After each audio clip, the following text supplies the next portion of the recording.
บังสกราชมีกองอาถามีกระปาขังคือต้นกระพึกเกิดบังสกุลกาบังด้วยหลอดพาโร1,000ทองด้วยเครื่องใส่ของซอยนานาประกาศอันนี้แสดงถึงความผู้มีบุพการีก็คือผู้เป็นสามีผู้เป็นพ่อผู้เป็นพ่อเฒ่าผู้เป็นญาติพี่น้องของเฮาได้รับมรณกรรมไปแล้วจะเฮาบ่มีสิ่งใดจะตอบแทนเพิ่นอาศัยจะด้วยบุญคุณ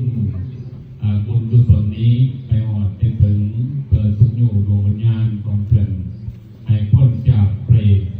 พ้นจากนรกพ้นจากอสุรกายขึ้นไปเกิดเสวยดีขึ้นทุกบนสวรรค์สันตวถึงสาอันนี้เป็นอีกข้อประเพณีเนาะถือว่าเป็นการปฏิบัติถูกต้องตามอีกข้อประเพณีเก่าแก่โบราณพ่อแม่เอาเคยปฏิบัติมาถึงแล้วการถือว่า100%บริการต้องปกครอง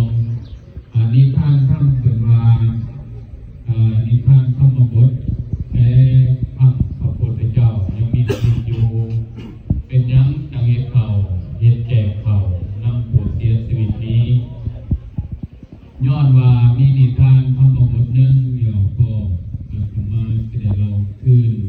เพื่อจะทอดย้อนกลับให้รู้ว่าบุญกุศลการแจกเขานี้มันมาจากไสเป็นนั้นจังเฮาเฮ็ดแจกเขาอุทิศถึงไหว้ต้นผู้ไหว้ต้นใส่กุศโลกเบื้องหน้าบ่ยิ่งใหญ่ไส้มีอยู่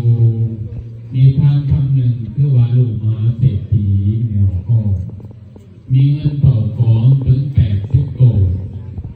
โกฏหนึ่งกับ1 ตื้อ80 โกฏก็80 ตื้อในสมัย 2,000 ปีหลังมีพระพุทธเจ้ายังมีชีวิตอยู่ถือว่าเป็นผู้รวยเป็นผู้งามสมความไม่ออกพอได้ลูกคนหนึ่ง